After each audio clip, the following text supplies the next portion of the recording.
నమ్మదగిన దేవుడు, సహాయకుడైనటువంటి ప్రభు నిత్యము ఆయన బోధనల చేత బలపరుస్తూ, ధైర్యపరుస్తూ, స్థిరపరుస్తూ గమ్యానికి చేర్చేటువంటి రక్షకునికి కృతజ్ఞతాస్తుతులు చెల్లిస్తూ ఉన్నాను.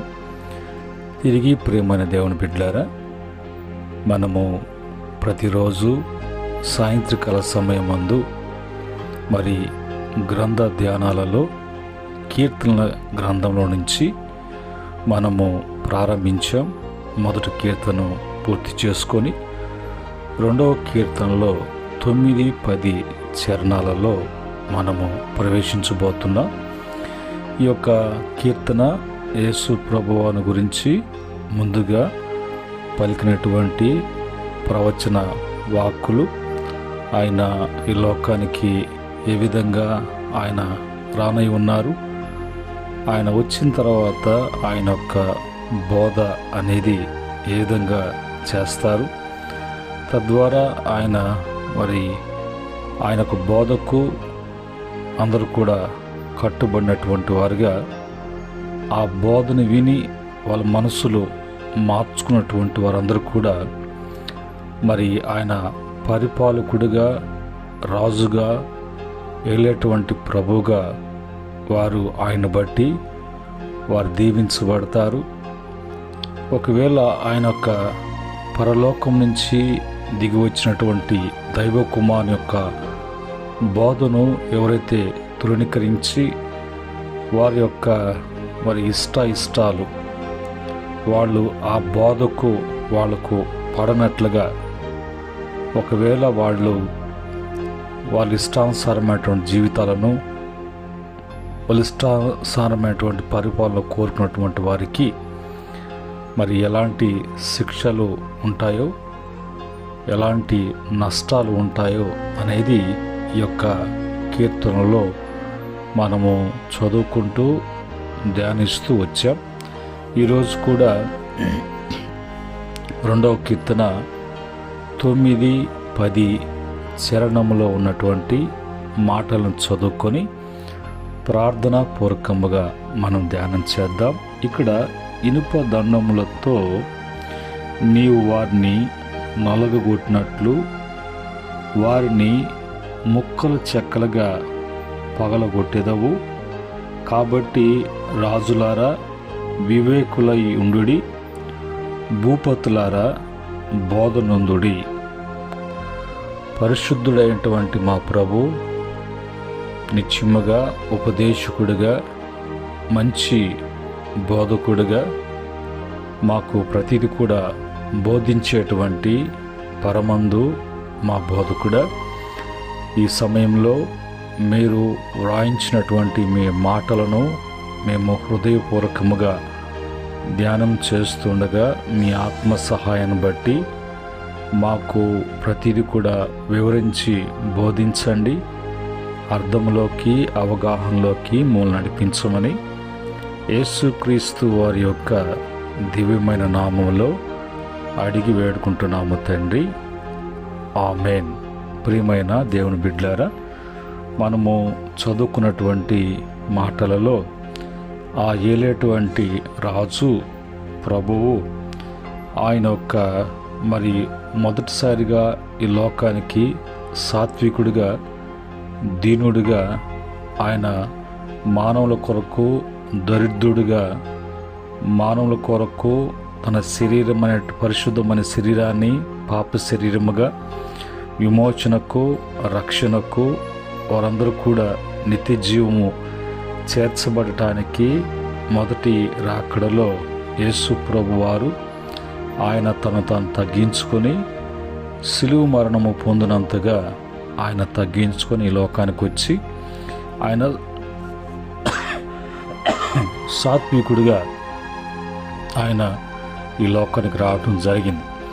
రెండవసారి ఆయన రాక ఆ విధంగా ఉండదు. ఆయన తీర్పరిగా తీర్పు తీర్చేటువంటి వాడుగా, మంచి బోధన బట్టి ఆయన బోధించినటువంటి బోధనలో నడుచుకున్నటువంటి వారికి రాజ్య మార్గము, ఆ బోధను వాళ్ళు మరి నిర్లక్ష్యం చేసి పెడచెవును పెట్టినటువంటి వారికి నిత్య నాశనము, వారికి శిక్ష నరకము అనేటువంటి న్యాయాధిపతిగా, రాజులను, ప్రభువులను, ప్రపంచాలను ఏలేటువంటి అధిపతిగా ఆయన రెండవ రాకడ రాకపోతున్నారు. కనుక ఆయన యొక్క మరి సెకండ్ కమింగ్ అనేది మరి చాలా కఠినముగా ఉంటుందని, ఆయన యొక్క పరిపాలనలో ఎక్కడ కూడా ఎలాంటి భేదాభిప్రాయాలు ఉండవని, ఎక్కడ కూడా మరి కాంప్రమైజ్ అనేది, స్వార్థం అనేది ఉండదు. కనుక ఆయన పరిపాలన అంతా కూడా ఇనుప దండముతో ఆయన మరి కొట్టేటువంటి వాడుగా, శిక్షించేటువంటి వాడుగా, మరి వారికి తగినటువంటి పరిష్కారము అనేది వారి యొక్క క్రియల యొక్క ఫలము, ప్రతిఫలము పొందుకునేటువంటి వారుగా ఉంటారు. కనుక ఇప్పుడైనా అధికారులుగా, రాజులుగా, మరి గొప్పవారుగా, జ్ఞానులుగా రకరకాలైనటువంటి బిరుదులు ధరించుకొని ఈ లోకములో తమను తాము వారు మరి ప్రకటించుకోవటానికి, చూపించుకోవటానికి రకరకాలైనటువంటి మరి ఆలోచనలతో, ప్రవర్తనలతో, ఉద్దేశాలతో ఉన్నటువంటి వారు ఏం చేయాలి అనేది మరి 10వ చరణంలో, కాబట్టి రాజులారా వివేకులయుండుడి, మరి భూపతులారా బోధనందుడి. ఈ చివరి దినాలలో యేసు ప్రభు వారు ఈ లోకములో ఉన్నంత వరకు ఆయన బోధించడం జరిగింది. ఆయన బోధించినటువంటి బోధలు, ఆయన చేసినటువంటి మానవుల కొరకై సూచక్రియలు చూసినప్పుడు భూలోకములో ఉన్నటువంటి మరి పుస్తకములు లెక్కించాలి అనుకున్నప్పుడు ఏ బుక్ కూడా సరిపోదు అన్నట్టుగా ఆయన 3.5 సంవత్సరము ఆయన బోధ అనేది చేయటం జరిగింది. కనుక ఈ యొక్క బోధన బట్టి మరి ప్రతి బిడ్డ కూడా వారు తిరిగి మరి ఆయన బోధ చేసి వెళ్ళటమే కాకుండా ఆయన తర్వాత తన శిష్యులు బోధించారు. ఈరోజు మరి ఆయన చేత ఏర్పాటు చేయబడినటువంటి సేవకుల చేత ఒక్కరు కూడా విడవబడకుండా, ఒక్కడు కూడా మరి తెలియకుండా ఉండునట్లుగా మరి అందరూ కూడా ఆ బోధ అనేది బోధించబడుతున్నది ఈ చివరి దినాల్లో. ఆ బోధ అనేది పరలోకం నుంచి దేవుడు ఇచ్చినటువంటి బోధ, మానవులకు మరి ఇవ్వబడినటువంటి ఒక్కసారి ఇవ్వబడినటువంటి ఆ బోధ బోధించబడుతూ ఉన్నది. ఆ బోధ కాకుండా వేరొక బోధని ఒకవేళ పరలోకం నుంచి దేవదూతలు తీసుకుని వచ్చి బోధించిన వాళ్ళు శాపగ్రస్తులవునుగాక అని పౌలు గారు ఒక సందర్భంలో ప్రస్తావిస్తారు. కనుక ఈరోజు మరి చివరి దినాలలో దుర్బోధ, మరి అబద్ధికులకు బోధ, స్వార్థాన కొరకు, స్వలాభము కొరకు వాక్యాన్ని బోధించేటువంటి బోధకులు మరి ఎంతో మరి బాధకరమైనటువంటి మరి బోధగా ఉన్నది. వింటున్నప్పుడు ఆ బోధ వాళ్ళ బాగు కొరకు, వాళ్ళ యొక్క గొప్పల కొరకు, వాళ్ళ ఆస్తులు కూర్చుకోవడానికి కొరకు, వాళ్ళు చలమని కావటానికి కొరకు వాళ్ళు రకరకాలైనటువంటి వింత బోధలు, వింత ఆచారాలు, వింత వ్యాపారాలు అవి జరుగుతున్నాయి. అవన్నీ కూడా ఒక దినాన దేవుని యొక్క ఆయన ఉగ్రుడై ఈ లోకానికి తిరిగి రెండవ రాకడలో వచ్చినప్పుడు వారికి తీర్పును, శిక్షను ప్రభువే ఆయన వారికి వేస్తారని, వారికి ఉంటుందని మరి లేఖనాలు తెలియచేస్తున్నాయి. అయితే మరి బోధన గురించి మనకు బోధించబడేటువంటి విధానము ఏ విధంగా ఉన్నది అని వాక్యం ద్వారా మనం చూసినప్పుడు యోబు గ్రంథము 36వ అధ్యాయము 22వ మరి వచనములో ఉన్నటువంటి మాటను చూచినప్పుడు ఆలోచించుము. దేవుడు శక్తిమంతుడై ఘనత వహించినవాడు, ఆయన పోలిన బోధకుడు ఎవడు? కనుక బోధ అనేది దేవుని బోధ, దేవుడు ఇచ్చిన బోధ, దేవుడు బోధించమన్నదే బోధించాలి. ఆ బోధ తప్ప వేరొక బోధ ఎక్కడ కూడా ఇప్పుడు కూడా ఏ కోశాన అది ప్రవేశపెట్టినటువంటి వారు శాపగ్రస్తులుగా మార్చబడతారు. దాని విషయంలో కూడా బైబిల్లో ప్రకటన గ్రంథంలో దేవుడు మనకిచ్చినటువంటి ధర్మశాస్త్రములో పొల్లైనను కొమ్మైనను తప్పిపోకుండా అవన్నీ కూడా నెరవేర్చబడతాయి. అందులో ఉన్నటువంటి మాటలను తీసివేయకూడదు, అందులో వేరొక మాటలు కలపకూడదు. అలా కలిపినటువంటి వారికి జీవ గ్రంథములో లేదంటే పరిశుద్ధమైనటువంటి గ్రంథములో ఉన్నటువంటి తెగుళ్ళన్నీ కూడా వాళ్ళకి సంభవించును అని ప్రకటన గ్రంథంలో కూడా రాయబడ్డాయి. కనుక బోధ అనేది దేవుని బోధ, క్రీస్తు బోధ, అది శిష్యులకు ఇచ్చినటువంటి బోధ. మరి అలాగనే ఈ దినాల్లో సేవకులకు ఇచ్చిన బోధ అది ఖచ్చితంగా ఉంటుంది. ఆ బోధలో ఎక్కడ కూడా కల్తీ అనేది ఉండదు. కాబట్టి మనిషి జీవితంలో పశ్చాత్తాపడటానికి, తన విరిగి నలిగిన హృదయంతో తన మనసును మార్చుకోవటానికి, తన పాపాలను ఒప్పుకోవటానికి, తన్ను తాను సజీవ యాగముగా దేవునికి అప్పగించుకోవటం విషయంలో కానీ, తమ తప్పులు పాపాలన్నీ కూడా ఒప్పుకొని విడిచిపెట్టి ఒక నూతనమైనటువంటి జీవితాన్ని క్రీస్తుతో కూడా జీవించటానికి, నిర్ణయాలు తీసుకోవటానికి అవకాశం కల్పించేటువంటి మరి ఖచ్చితమైనటువంటి ఆ బోధ కూడా ఎక్కడ కూడా ఏ విషయంలో కూడా కాంప్రమైజ్ కానటువంటి బోధ దేవుని బోధ. కనుక ఆయన పోలినటువంటి బోధకుడు ఉన్నాడా అన్నట్టుగా. అలాగనే మరి 19వ కీర్తన మరి 1-2 చరణాల్లో కూడా మనకు మరి అన్ని విధాలుగా మనకు బోధపడాలని ఆకాశము, అంతరిక్షము, అలాగనే మరి మనకు పగటికి పగలు, రాత్రికి రాత్రి మనకి బోధ అనేది జ్ఞానమును జ్ఞానోదయము కలిగిస్తున్నట్లుగా మనము అక్కడ చూడగలం.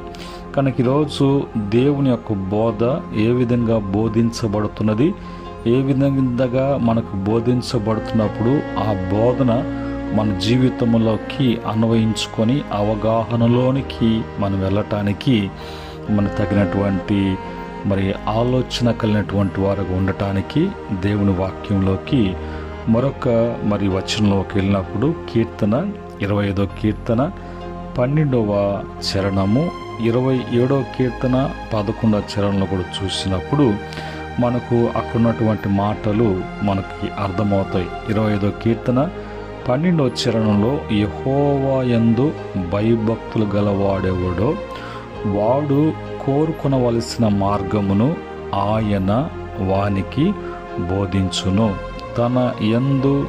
తన మాటల యందు, ఆయన చెప్పేటువంటి మాటల యందు, ఆయన యొక్క బోధ యందు ఎవరైతే లక్ష్యము ఉంచి ఆ విధముగా వారు నడుచుకోవటానికి, ప్రవర్తించటానికి సమ్మతించినటువంటి వారు ఆయన భక్తులు. కనుక ఆయన యందు ఆ యొక్క భయము, భక్తి వారికుంది. కాబట్టి ఇప్పుడు ఆయన యొక్క బోధ వారికి ఏమి నేర్పిస్తుందంటే, వాళ్ళు ఏమి కోరుకోవాలో, ఏ విధంగా కోరి ఏ మార్గం నడుచుకోవాలో అనేది ఆ బోధ వాళ్ళకి బోధిస్తూ ఉన్నది. అదే విధముగా మనకు కూడా బోధించబడుతున్నది, అది మనం గ్రహించాలి. రెండవదిగా మరి 32వ కీర్తన 8వ చరణంలో నీకు ఉపదేశము చేసేదను, నీవు నడవలసిన మార్గమును నీకు బోధించేదను, నీ మీద దృష్టి ఉంచి నీకు ఆలోచన చెప్పేదను. అక్కడ మరి పైనుంచి 32వ కీర్తన 1-7 వరకు చూసినప్పుడు ఏ టైపు మనుషులుగా ఉండాలి, ఏ టైపు మనస్తత్వం ఉండాలి, ఎలాంటి మనలో ఒప్పుకోలు ఉండాలి, ఎలాంటి పరిష్కారాలు ఉన్నాయి, ఎలాంటి తీర్మానాలతో మనం ఉండాలి అనేది ఆ పై చరణాలలో ఉన్నాయి. అవి చూసుకుంటూ ఇక్కడికి వచ్చినప్పుడు ఈ యొక్క మాటలు మనకు అర్థమవుతాయి. కనుకనే నేను 28వ చరణం మాత్రమే చదివాను. ఆ తర్వాత మరి మనం ముందుకు వెళ్ళినప్పుడు యేసు ప్రభు వారు ఆయన ఈ లోకానికి వచ్చినప్పుడు ఆయన బోధన గురించి ఏమని రాయబడిందంటే, మత్తయి సువార్త 7వ అధ్యాయము 28-29 వచ్చిన ప్రకారంగా, ఆ విధంగా సువార్తలలో మనం చూసినప్పుడు ప్రతి సందర్భంలో ఆయన బోధిస్తున్నప్పుడు ఎలాగున్నది అని అంటే, ఎలైనగా ఆయన వారి శాస్త్రుల వలె కాక అధికారం గల వాని వలె వారికి బోధించెను. ఆయన బోధ ఎలాగున్నది అంటే, ఒక అధికారము కలిగినటువంటి వాడుగా, హక్కు కలిగినటువంటి వాడుగా మరి ఆయన బోధ చూచినప్పుడు అనేక మంది ఆశ్చర్యపోయారు. వారి యొక్క మనసులు, వాళ్ళ యొక్క హృదయాలు వెంటనే వారు ఒప్పుకోవాల్సింది ఒప్పుకొని, విడిచిపెట్టాల్సినట్టు విడిచిపెట్టి, వెంటనే అక్కడే తమ యొక్క మనసులను, హృదయాలను దేవుని వైపు త్రిప్పుకున్నట్లుగా, అప్పగించుకున్నట్లుగా, యేసు బోధను విని వెంబడించినట్లుగా మరి ఆ సువార్తలన్నింటిలో కూడా మనం చూడగలం.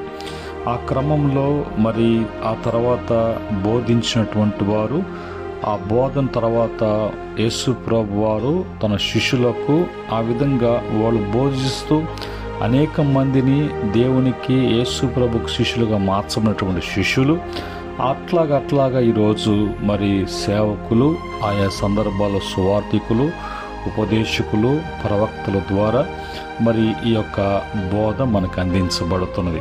ఆ సమయంలో అపోస్తలుల కార్యము యేసు ప్రభు తర్వాత మరి బోధించినటువంటి శిష్యుల విషయంలో అపోస్తలుల కార్యము 4వ అధ్యాయం 31వ వచనంలో వారు ప్రార్థన చేయగా వారు కూడి ఉన్న చోటు కంపించెను. అప్పుడు వారందరూ పరిశుద్ధాత్మతో నిండిన వారై దేవుని వాక్యమును ధైర్యముగా బోధించెను. వాళ్ళు అపోస్తలుల కార్యము 2వ అధ్యాయం 38-42 వరకు చూసినప్పుడు అక్కడ 7 మాటలు ఉన్నాయి.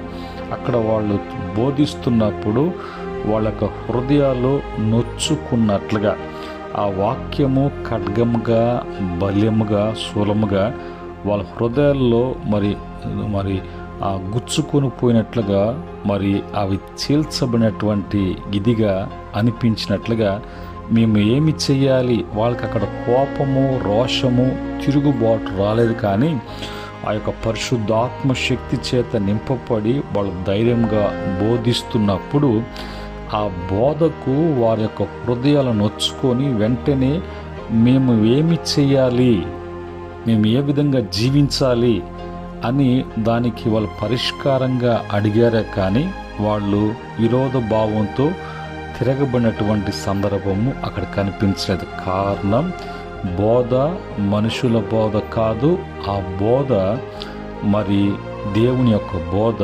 ఆ బోధ యేసుక్రీస్తు ద్వారా ఇవ్వమన్నటువంటి బోధ.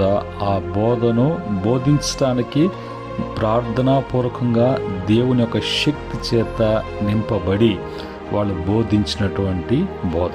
ఇది ప్రియమైన దేవుని బిడ్డలారా, ఈ క్రమంలో మరి ఫిలిప్పీ పత్రిక 1:19, గల్తీ పత్రిక 1:12, తీతు పత్రిక 2:5, మొదటి యోహాను పత్రిక 1:10, 2వ పేతురు పత్రిక 3:17 అన్ని సందర్భాలలో మరి పౌలు గారు కానీ, పౌలు గారు శిలలు కానీ, మరి యేసు ప్రభు యొక్క శిష్యులు పేతురు కానీ, యోహాను కానీ, యాకోబు కానీ వీళ్ళందరూ కూడా ఆ బోధనే బోధించారు.